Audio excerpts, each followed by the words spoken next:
Onegashimasu! Bentornati ragazzi in questo nuovo episodio. Forse non tutti lo conoscono, ma in Italia abbiamo un vero intenditore di arti marziali.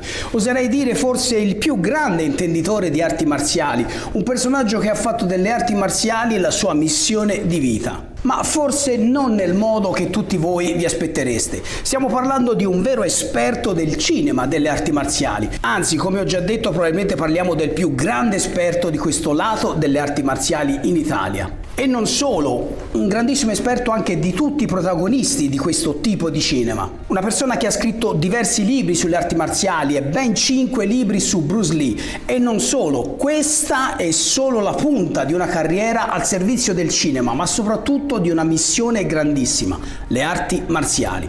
Oggi vi faccio conoscere Lorenzo De Luca. Innanzitutto volevo ringraziare, e lo faccio per la 10ª volta e faccio il buffone mostrando questo. Sicuramente molte volte vi siete imbattuti in Lorenzo De Luca e non lo sapevate. Lorenzo opera nel cinema da tantissimi anni come sceneggiatore e saggista. Ha collaborato in varie serie TV, grandissimo amico di Bud Spencer, contribuisce infatti al successo della serie Extra Large, ma anche nella serie I delitti del cuoco, ma non solo, è anche dietro al successo, in parte, della coppia Boldi De Sica. Con il film per il cinema come Natale sul Nilo o Natale in India. Ma chi è Lorenzo De Luca e cosa c'entra con le arti marziali e soprattutto con Bruce Lee? Lorenzo De Luca nasce a Roma nell'agosto del 1966 e ha praticato karate nei primi anni 80. Infatti fin da piccolo in lui la passione per le arti marziali è fortissima, ce l'aveva fin da piccolo, ma per lui era molto meglio guardare i film di arti marziali. Come molte volte ha dichiarato lui stesso, a guardare i film mi divertivo di più e faticavo di meno.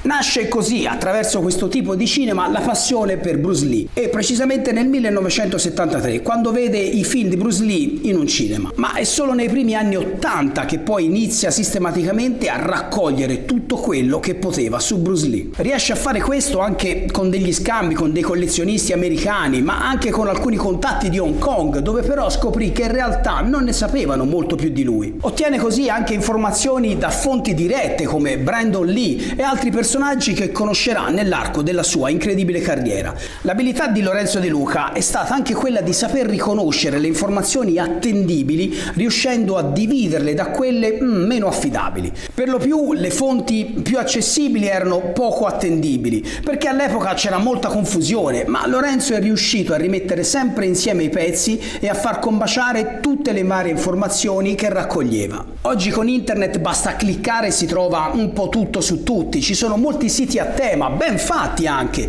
ma una manciata di anni fa ragazzi in Italia c'era solo Lorenzo De Luca con i suoi libri e i suoi articoli. Senza dubbio parliamo di un vero esperto, come ce ne sono pochi, e non sto parlando solo del territorio italiano. Il suo progetto più ambizioso, il suo atto d'amore verso il cinema delle arti marziali è questa cosa qua ragazzi, l'idea di realizzare un documentario che però doveva avere non solo informazioni già viste o già lette e quindi riunire queste informazioni in un lungometraggio, ma voleva fare qualcosa di più. Lorenzo voleva entrare in possesso di nuove informazioni, di informazioni in qualche modo scottanti, soprattutto per quanto riguarda la vita di Bruce Lee. E dove andare e a chi rivolgere queste domande scomode se non nel paese di Bruce Lee? Così si imbarca su un aereo e raggiunge Hong Kong, dove era stata fatta la storia del cinema delle arti marziali. E con molti rischi, anche un po' impavido devo dire, si mette sulle tracce di numerosi attori, registi, maestri di arti marziali e così gira Dragonland, un documentario pieno di personaggi incredibili e attori di Kung Fu. Il documentario poi è stato trasmesso più volte sulle nostre reti come sulla Rai ed è uscito anche in DVD. Vi do una dritta, se vi interessa entrare in possesso di questo DVD, che non è che si trovi tanto bene, se ordinate l'ultimo libro di Lorenzo De Luca, Bruce Lee Untold, online, riceverete in omaggio questo prezioso documentario. Comunque andiamo avanti, in questo documentario apparivano star come Gordon Liu e tanti altri. Inoltre Lorenzo si recherà anche alla casa di Bruce Lee e immortalerà le ultime immagini di questo luogo. Casa di Bruce Lee che poi purtroppo verrà demolita e fatta scomparire per sempre. Nel documentario ci sono anche interventi per esempio di Franco Nero, di Bud Spencer e anche tanti altri attori americani. Ma vista la sua passione per Bruce Lee, Lorenzo ha un desiderio: incontrare Brandon Brandon Lee, il figlio di Bruce Lee, per poter fare delle domande che non riguardino solo il cinema, ma per poter anche chiedere qualcosa della misteriosa morte del padre, che da sempre ha numerose incongruenze storiche che non rendono chiara la vicenda della morte di Bruce Lee. E Lorenzo riesce nel suo progetto, riesce a incontrare Brandon Lee nell'ottobre del 1992. Brandon era a Roma per promuovere Drago d'acciaio, il suo film, e Lorenzo riuscì ad incontrarlo per ben 3 volte. Addirittura Lorenzo aveva un'idea su scrivere un film con protagonisti Brandon Lee e Franco Nero da girare proprio qui in Italia, e la Rai era anche interessata, ma purtroppo pochi mesi dopo Brandon, come sapete, morì. Su internet si trova anche la foto di Lorenzo De Luca insieme a Brandon Lee. La cosa agghiacciante è che nella foto ricordo che Lorenzo si fece con Brandon Lee era rimasta sovrimpressa sulla pellicola una lama di luce che tagliava quasi la testa di Brandon Lee, come se fosse un cattivo presagio. Fu lo stesso Brandon Lee che rivelò a Lorenzo che a lui sarebbe davvero interessato a riaprire l'inchiesta sulla morte del padre, ma questa cosa non avverrà mai, perché come tutti sanno Brandon fu assassinato sul set del Corvo.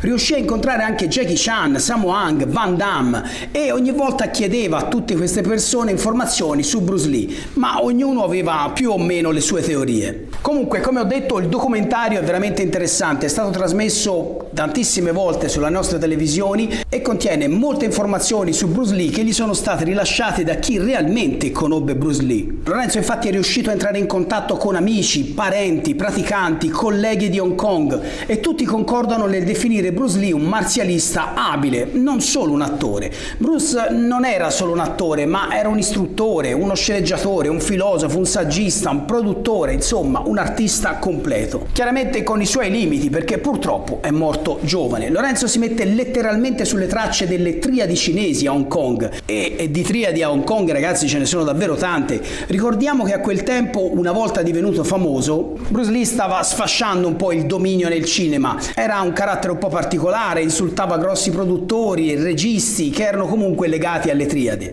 Come ho detto prima, poi Lorenzo, oltre a questo documentario, riesce a scrivere ben 5 libri sulla figura di Bruce Lee e sul cinema marziale. Il suo ultimo libro è uscito pochi mesi fa ed è interamente dedicato a Bruce Lee e si intitola Bruce Lee Untold. Ragazzi, voi non ci crederete, ma nel 2025 in questo libro di Lorenzo De Luca ci sono ancora informazioni nuove che in pochi conoscono, in pochi conoscevano e che non si trovano sul web.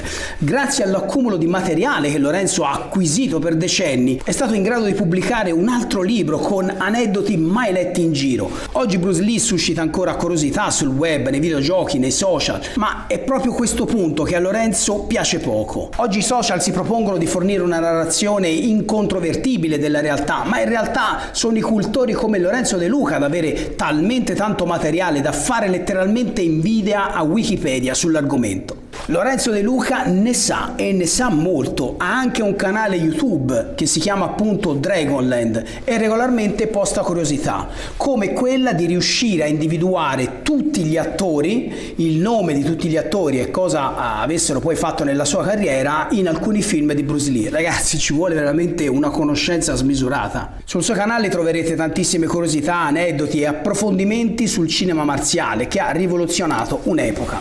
Interagisce molto e organizza diversi incontri e diversi eventi per promuovere i suoi libri. Fra l'altro, ragazzi, vi dico una curiosità: all'interno di questo libro Bruce Lee Untold c'è un capitolo dove Lorenzo De Luca parla appunto di queste informazioni sul web e, ragazzi, cita me e il mio canale per aver realizzato alcuni video su Bruce Lee che secondo lui erano ben fatti.